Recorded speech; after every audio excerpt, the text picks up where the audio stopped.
Assalamualaikum warahmatullahi wabarakatuh.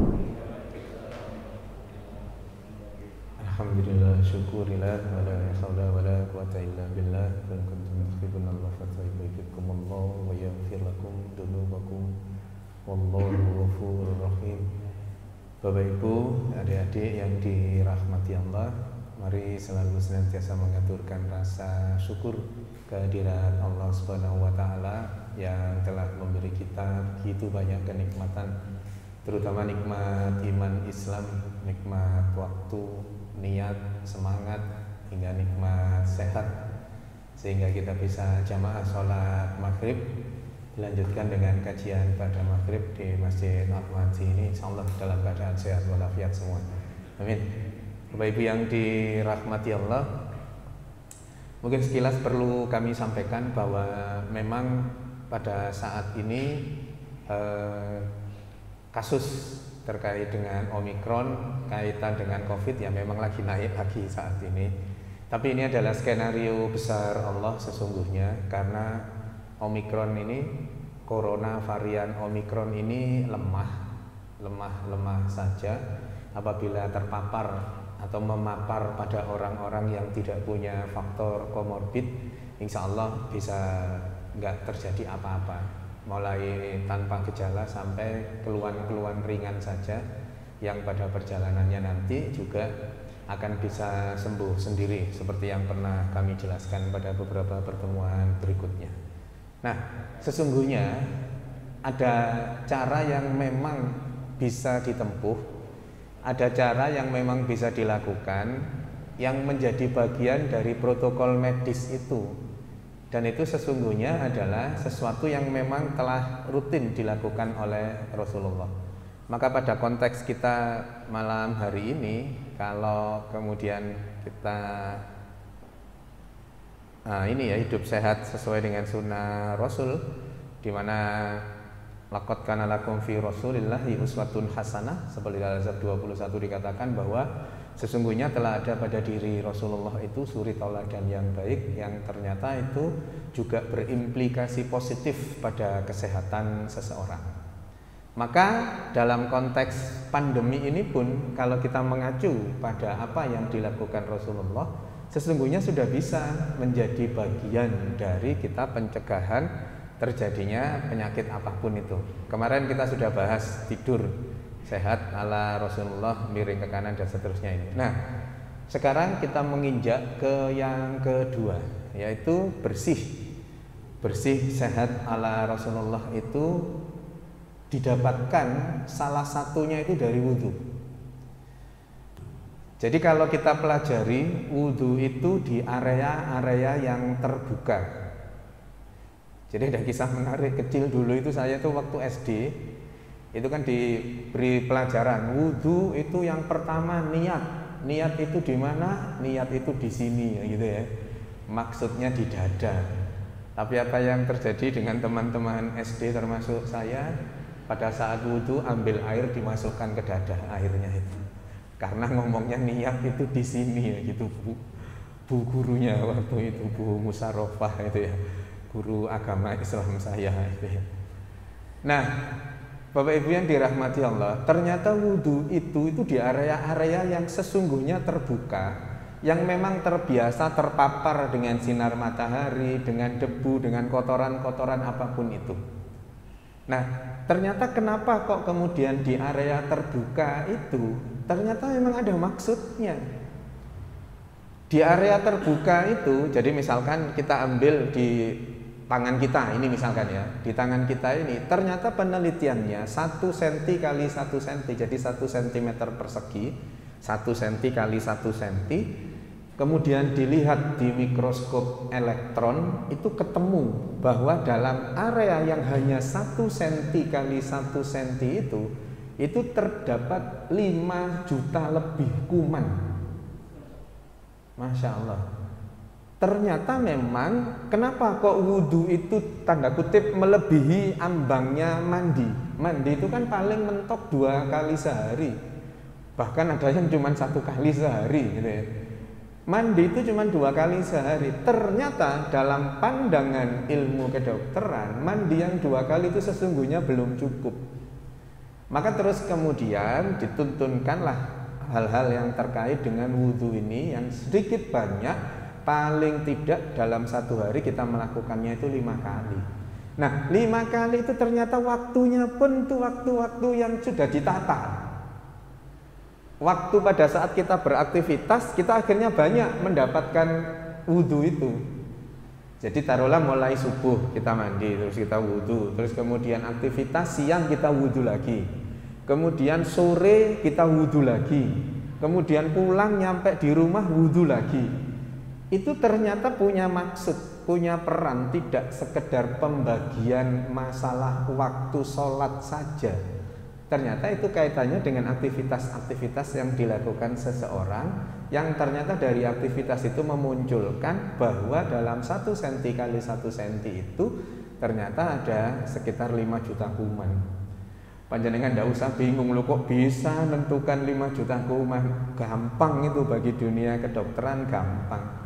Mikroskop elektron itu bisa, hanya ketemu misalkan 0,1 mili saja ya. Dalam 0,1 kali 0,1 mili dilihat di mikroskop elektron, ketemu jumlah kumannya sekian.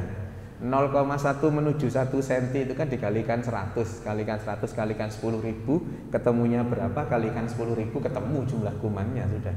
Bukan dihitung 1, 2 sampai 5 juta gitu ya, enggak lah.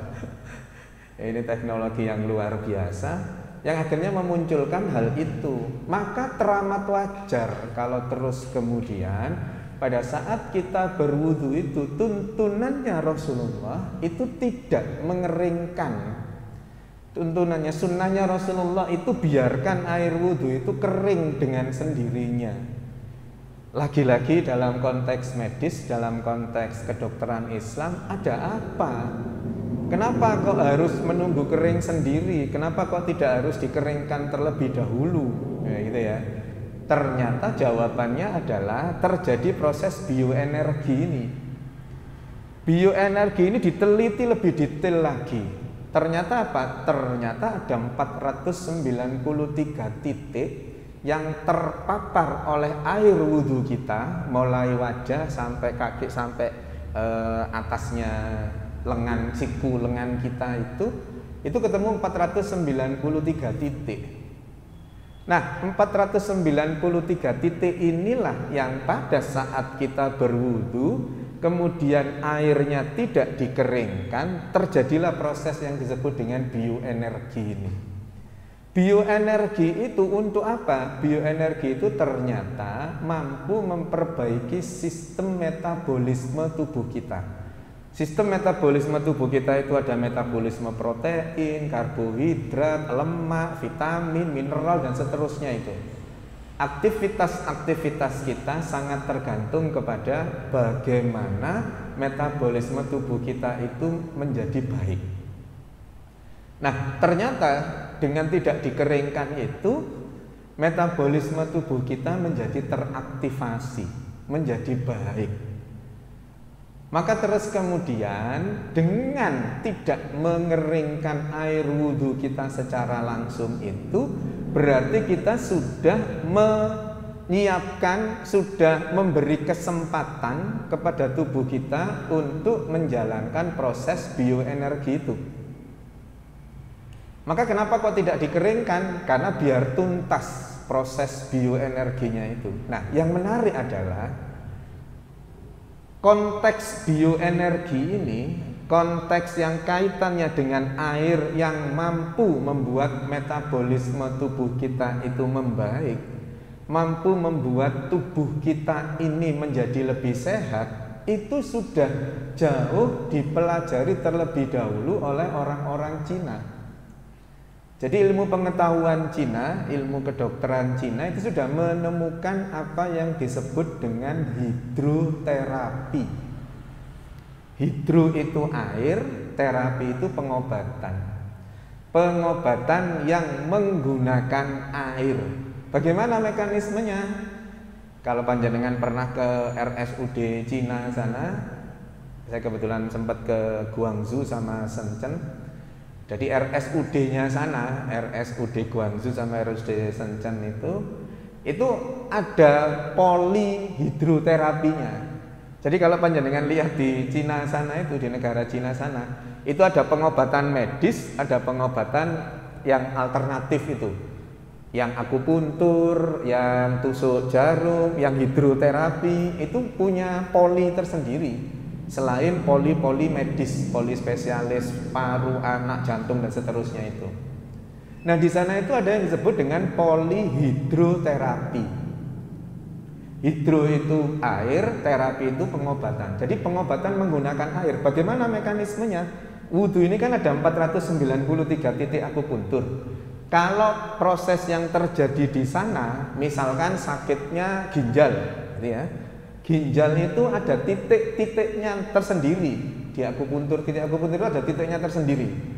Maka titik akupuntur itulah yang ditetesi oleh air dalam kurun waktu tertentu, harapannya untuk mendapatkan proses bioenergi, karena titik yang dikenakan air itu adalah titik yang mensarafi ginjal, misalkan gangguannya di ginjal, maka dengan hal itu ternyata bisa membawa hasil.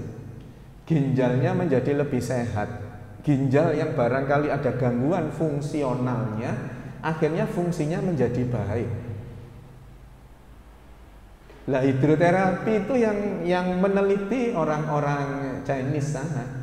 Nah, sementara bioenergi ini yang meneliti adalah sarjana-sarjana kedokteran muslim yang menemukan 493 titik ini.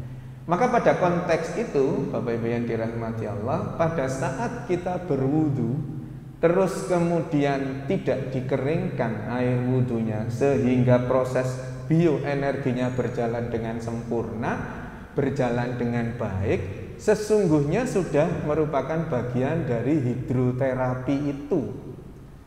Sesungguhnya sudah merupakan bagian dari pengobatan. Maka teramat wajar kalau terus kemudian, mungkin panjenengan pernah dengar ceritanya Jenderal Sudirman, ya. Jenderal Sudirman itu kalau ditanya ini apa namanya?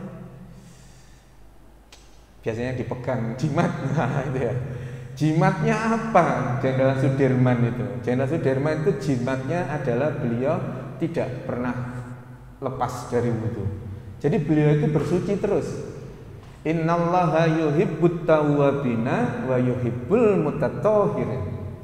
Allah itu suka, Allah itu sayang dengan orang-orang yang taubat dan orang-orang yang mensucikan diri. Orang-orang yang selalu berwudu, orang-orang yang bersih.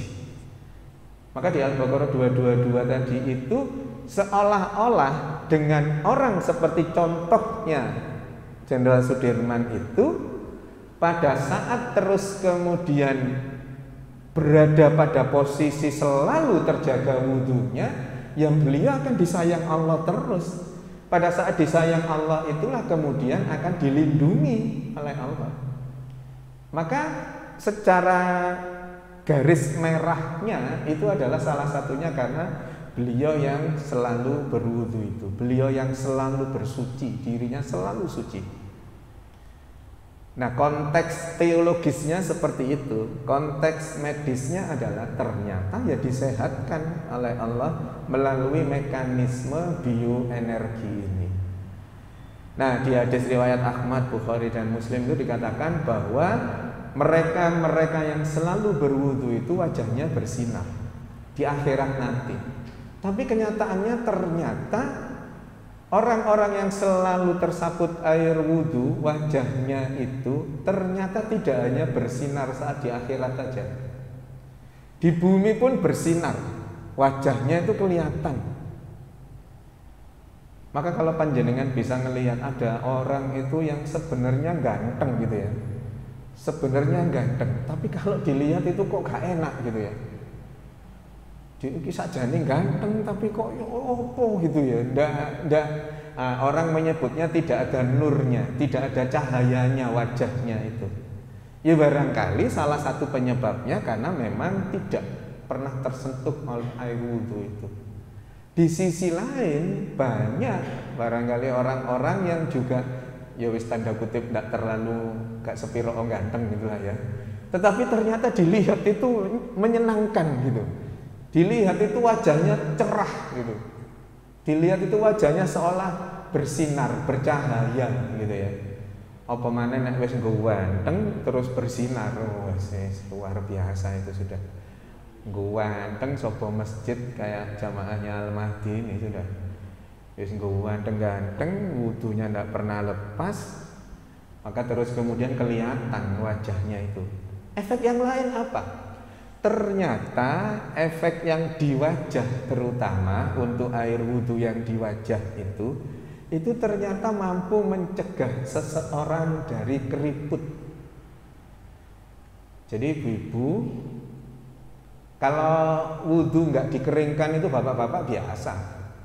Karena bapak-bapak kalau sudah pakai sarung ke masjid ya nggak nggawa sapu tangan, nggak mengeringkan. Tapi ibu-ibu yang kecenderungannya itu setelah berwudhu kemudian dikeringkan, entah itu bawa sapu tangan, entah itu bawa handuk kecil dan seterusnya, karena khawatir nanti mukenanya itu menjadi kotor karena air wudhu itu. Justru dengan kotornya mukena itulah yang memang dicari. Jadi 3 hari harus ganti mukena, 3 hari mukenanya baru lagi, 3 hari mukenanya suci lagi, terbebas dari najis, hadas dan seterusnya. Itu resiko-resiko itu diminimalkan. Di satu sisi itu tetap bersih, di sisi lain akan mendapatkan manfaat medis. Salah satunya yang paling penting buat wajah itu adalah dengan proses bioenergi ini menyebabkan kekeriputan yang terjadi pada usia-usia tertentu bisa dicegah, bahkan dihilangkan. Kalau ibu-ibu itu memang titik cut off istilahnya, ada satu titik yang memang berbeda dengan bapak-bapak. Kalau ibu-ibu itu kan ada fase menopause. Jadi pada satu titik itu kalau sudah menopause ya sudah. Semua praktis apa yang ada di dalam tubuh seseorang itu terjadi penurunan fungsi, termasuk apapun sudah. Tapi bagi bapak-bapak enggak. Nah ternyata pada titik cut off seorang wanita dalam hal ini mengalami menopause itu, kalau wanita itu adalah wanita-wanita yang ahli wudhu, ahli sholat, walaupun sudah menopause tapi wajahnya masih tetap kinclong. Itu manfaat wudhu yang memang terasa kelihatan betul. Itu adalah selain kesehatan yang optimal tadi, itu juga wajah yang terlihat berseri, wajah yang kelihatan tidak keriput wajahnya. Kayaknya nanti oil of Olay gitu-gitu itu udah tidak laku Bu ya. Kelly ya dulu itu ada Kelly, nggak tahu sekarang masih ada tak Kelly itu, udah nggak ada ya. Wah Mas Glow, jenengan pakai juga Mas Glow.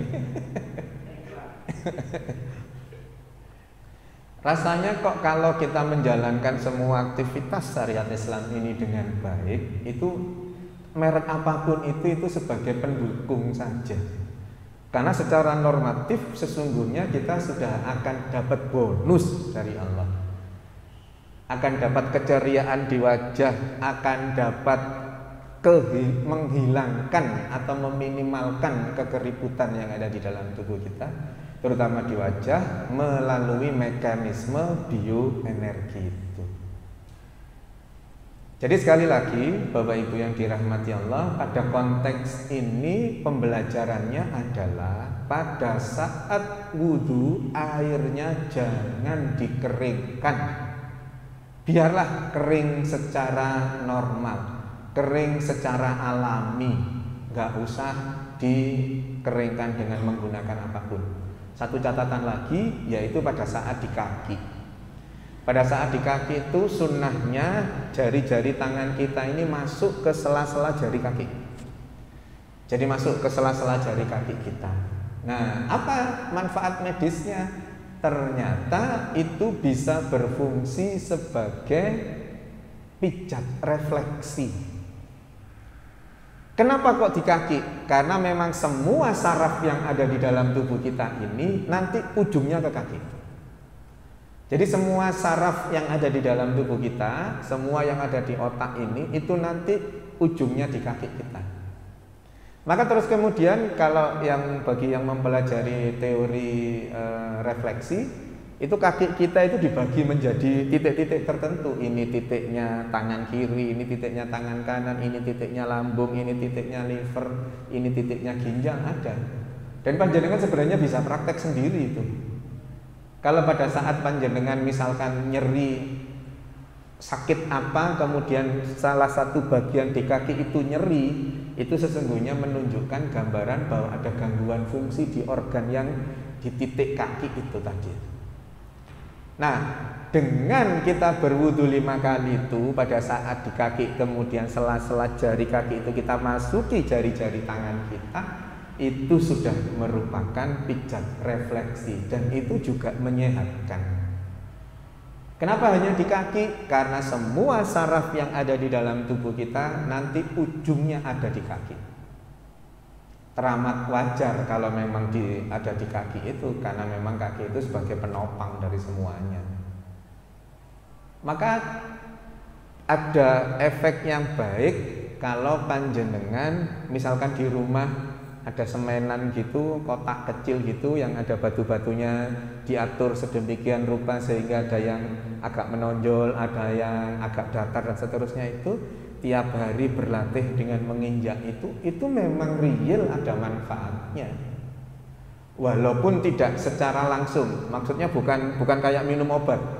Begitu pusing minum obat langsung hilang pusingnya, enggak. Tetapi kalau itu dilakukan rutin, itu metabolisme tubuhnya berjalan dengan baik.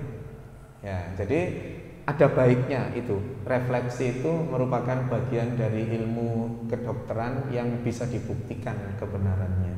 Ya, jadi dengan menggunakan itu, sekali lagi bukan untuk sesuatu yang sifatnya langsung, ya, langsung alami apa langsung pakai itu langsung sembuh, enggak. Dan juga ada tataran-tataran tertentu yang memang tidak bisa dengan menggunakan refleksi itu, ya.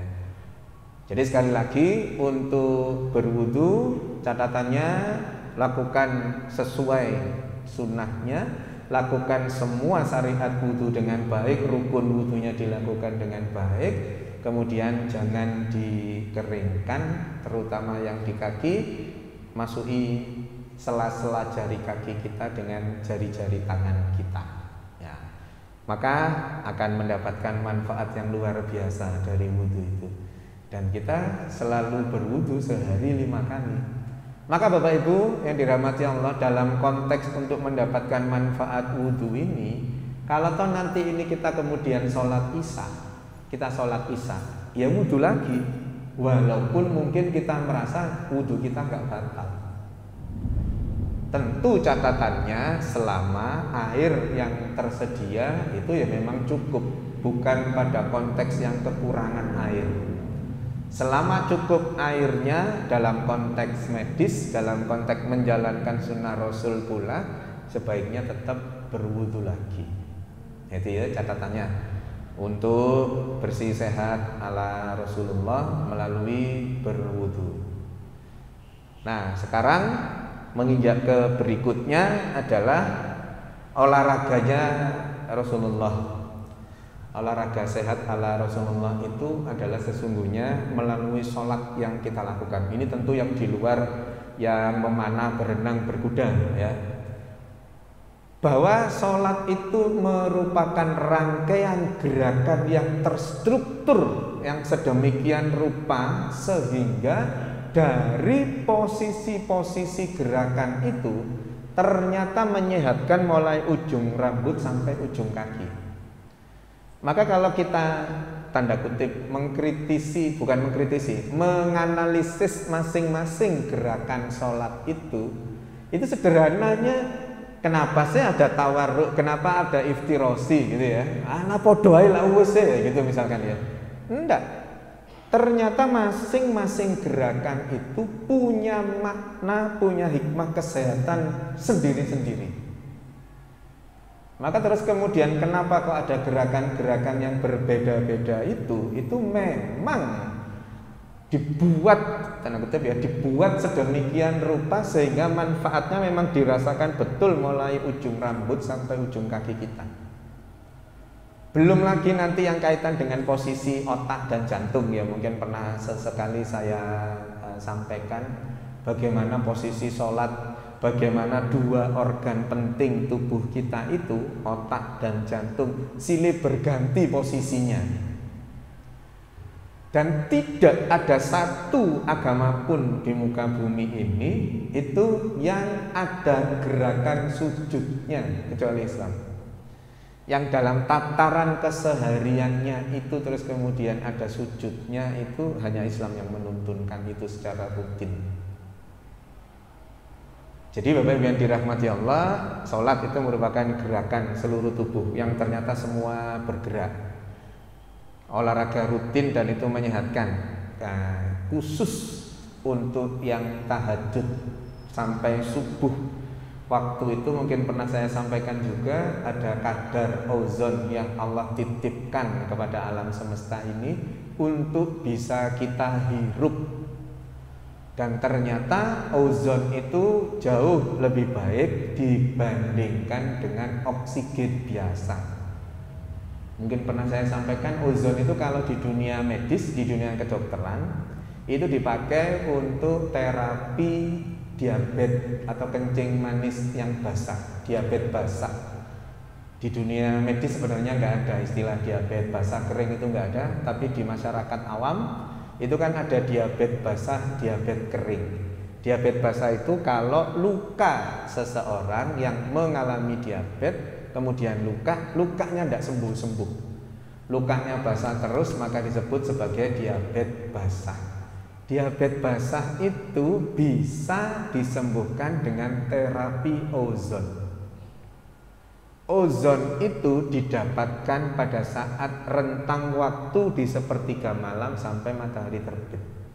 Di sepertiga malam kemudian melewati subuh kita, selepas itu ozon itu menipis diganti dengan oksigen biasa.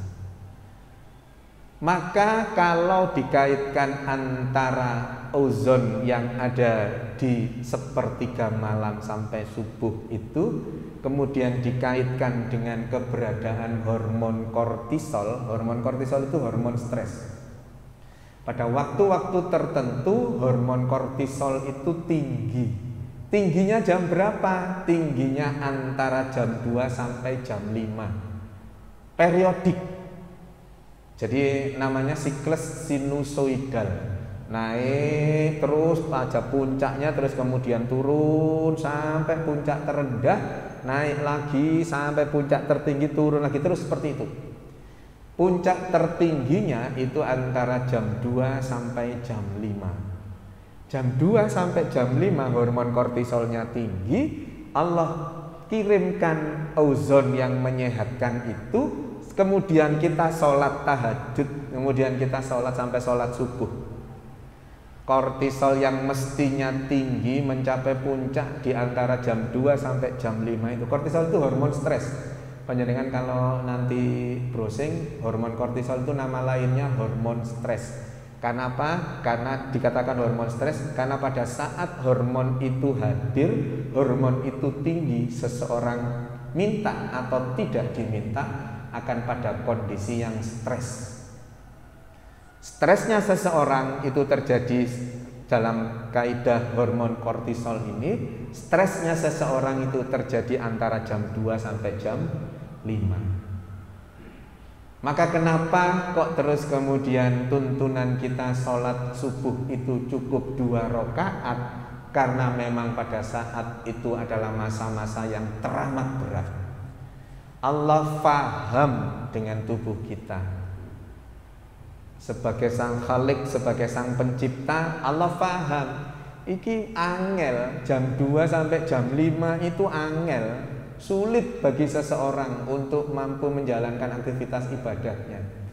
Maka sholat subuhnya itu hanya 2 rakaat. Tetapi, nah ini kaitannya sama. Kenapa kok secara eksplisit disebutkan bahwa hanya sholat sunat tahajud saja yang ada di dalam Al-Quran itu? Karena memang pada rentang waktu ini mereka yang mampu melawan hegemoni dari hormon kortisol ini, kemudian sholat tahajud sampai terus kemudian sholat subuh, merekalah yang kemudian menjadi pemenangnya itu. Dan bonus yang diberikan Allah pada mereka yang menjalankan sholat tahajud secara rutin sambung dengan sholat subuh berjamaah ini, wah luar biasa banyaknya. Maqamam mahmudah. Apa yang dikatakan, apa yang diomongkan itu bernas, ada isinya, ada manfaatnya. Kemudian dari sisi kesehatan, dari sisi medis, Allah sehatkan melalui mekanisme apa? Melalui mekanisme ozon. Allah buat orang-orang yang rutin sholat tahajud dan sholat subuh berjamaah itu menjadi orang-orang yang penyabar. Mekanismenya gimana kok bisa jadi penyabar? Jam-jam tadi itu, jam 2 sampai jam 5, itu kan hormon kortisolnya tinggi. Pada saat hormon kortisolnya tinggi itu seolah-olah dipatahkan dengan sholat tahajud dan sholat subuh itu. Maka pada saat mau naik, ibaratnya yang tertinggi itu 100 gitu ya, hormon kortisol paling tinggi itu 100 ibaratnya. Itu pada saat naik jam 2 menuju ke jam 5 menuju ke 100, kemudian kita bangun, kita sholat tahajud, tidak sempat naik. Penelitiannya seperti itu. Dia hanya naik sedikit, nyampe di angka 25. Ada yang mengatakan cuma 25%-nya, seperempatnya dari puncak. Jadi 25 sholat tahajud, sholat subuh, kemudian sudah melebihi jam 5 itu turun dia. Jadi mestinya di 100, dia cukup di 25 turun. Besok kita sholat tahajud lagi, sholat subuh lagi, mau naik 100 enggak bisa, 25 turun, 25 turun, 25 turun, terus seperti itu. Dalam tataran psikologi itu 21 hari pernah kami sampaikan akan menjadi kebiasaan. Kalau sudah menjadi kebiasaan, kortisolnya dia tidak pernah mencapai 100. Kalau tidak pernah mencapai 100, hanya di 25, dia apakah menjadi orang yang stres atau enggak? Enggak, stresnya sudah hilang, enggak pernah stres dia, karena angkanya di 25 terus, enggak pernah sampai puncak. Itu penelitian yang dilakukan oleh Dr. Muhammad Soleh itu. Orang UNER yang kemudian melakukan penelitian di anak-anak SMA Luqmanul Hakim, yang anak-anak SMA itu kemudian diminta sholat tahajud 11 rakaat 22-24, ditelitilah hormon kortisolnya. Hormon kortisol itu normatif akan tinggi di jam-jam itu. Di jam 2 sampai jam 5 itu akan tinggi. Nah, mereka adik-adik yang sholat tahajud rutin selama 2 bulan itu diukur hormon kortisolnya. Hasilnya hormon kortisolnya rendah semua, tidak pernah mencapai tinggi. Kalau hormon kortisolnya rendah, yang notabene hormon kortisol ini disebut sebagai hormon stres, maka anak-anak itu adalah anak-anak yang terbebas dari stres. Anak-anak yang kemudian terjaga kemarahannya, mereka-mereka yang penyabar. Dan itu memang hasil yang diperoleh. Nah, penelitian-penelitian itu membuktikan bahwa pada saat sholat tahajud sampai sholat subuh itu waktu yang luar biasa. Jadi di sepertiga malam, kalau teologisnya doa-doa kita akan tidak berijab kalau kita berdoa pada rentang waktu itu. Bagaimana terus kemudian kita mampu mendirikan sholat, itu akan dinilai oleh Allah menjadi bagian dari orang-orang yang muttaqin dan seterusnya itu. Maka Bapak Ibu yang dirahmati Allah, secara tataran medis pasti akan ada manfaat positif dari selain gerakan sholat, termasuk juga waktu-waktunya. Gitu ya. Nah, maka terus hal-hal yang terkait dengan sholat ini, karena memang olahraga yang penting untuk tubuh kita, maka perbanyak sholat-sholat sunnah itu. Tidak hanya sekedar untuk mendapatkan pahala, tetapi lebih dari itu adalah kita akan diberi bonus sehat. Nah, sholat inilah sebagai ajang konsultasi kita, berkeluh kesah kita kepada Allah. Bukankah dengan bersujud itu sering kan ada istilah itu, sujud itu kita menempel di bumi tapi doa kita didengar langit. Artinya kita pada posisi sujud itulah kita merasa rendah di hadapan Allah, tetapi kemudian apa yang kita perdengarkan pada saat itu didengar oleh Allah dan kemudian menjadi bagian dari insya Allah menjadi doa-doa yang makbul itu. Belum lagi nanti kalau pada saat kita bersujud ada 7 titik tubuh kita yang kemudian bertemu dengan alam, bertemu dengan dasar kita. Di situ terjadi proses pertukaran ion positif dan ion negatifnya bumi dengan kita. Maka di situ itu juga terjadi proses yang luar biasa terkait dengan kesehatan. Maka berlama-lamalah sujud itu. Pernah kami sampaikan, sujud itu minimal 7 detik. Dengan 7 detik minimal sujud itu, maka posisi kita, nah ini posisi pada saat kita bersujud, otak kita lebih rendah dari jantung yang memompa darah, maka hasilnya adalah otak kita akan dialiri darah yang akan sangat banyak. Karena posisinya di bawah, sementara jantung di atasnya, jantung memompa darah itu. Maka area yang terbawah dalam konteks posisi bersujud itulah yang akan mendapatkan banyak aliran darah, yaitu bagian otak kita. Penelitiannya, selama seseorang itu belum pernah melakukan sujud yang sesuai tadi, yang 7 detik tadi itu, ada area di otak yang tidak mendapatkan aliran darah selama hidupnya.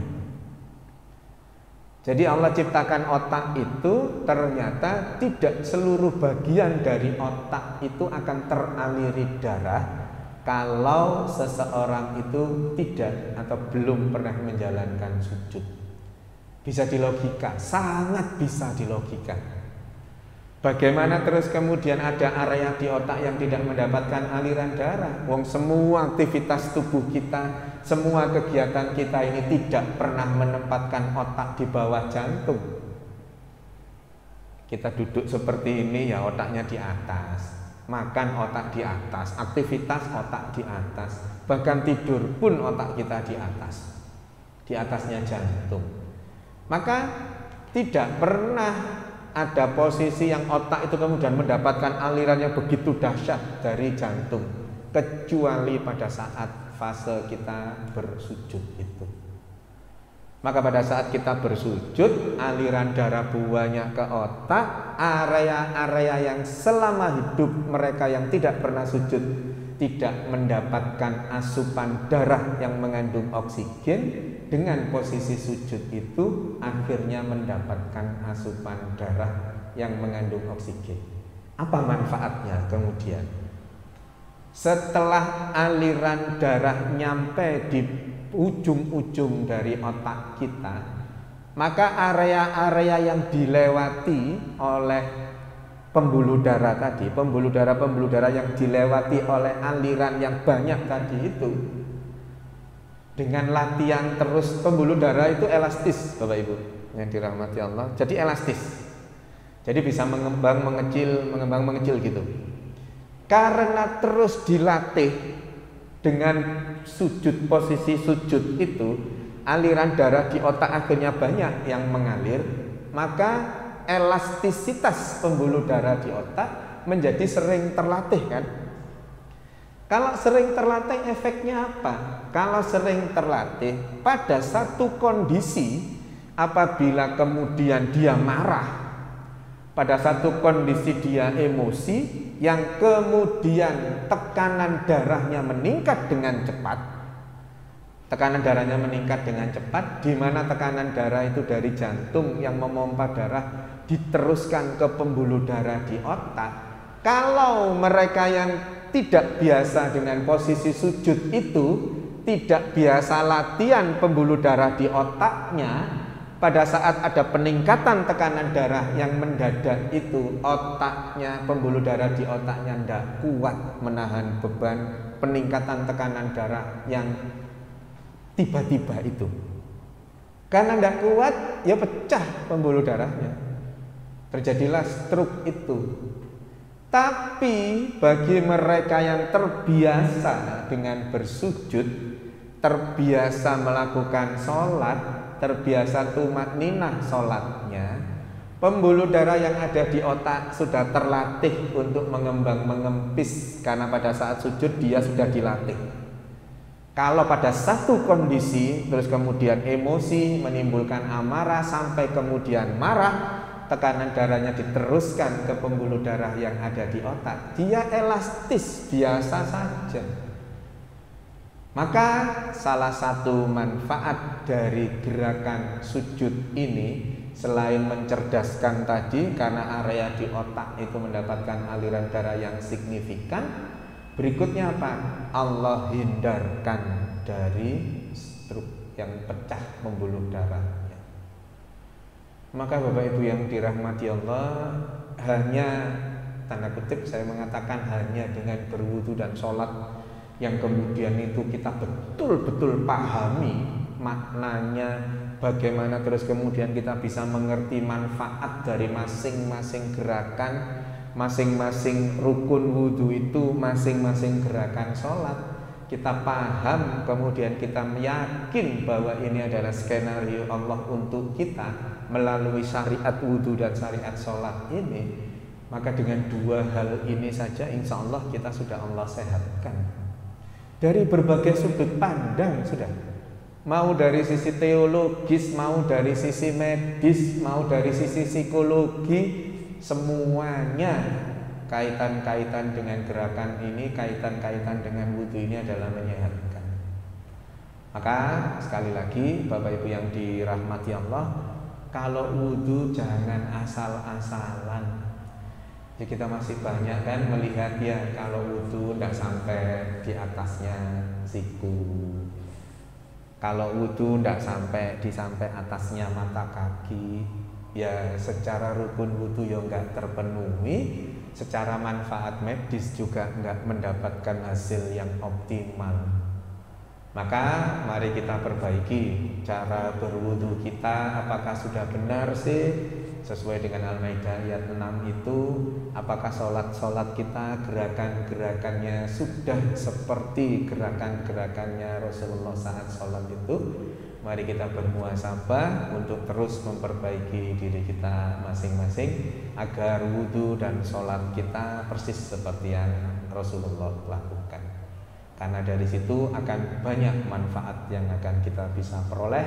Selain pahala karena menjalankan sunnah Rasul dan menjalankan perintah-perintahnya, di sisi lain kita juga mendapatkan bonus berupa kesehatan yang optimal dan dijauhkan dari penyakit apapun.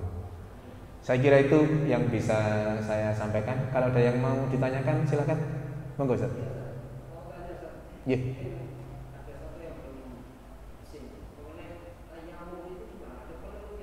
Oke.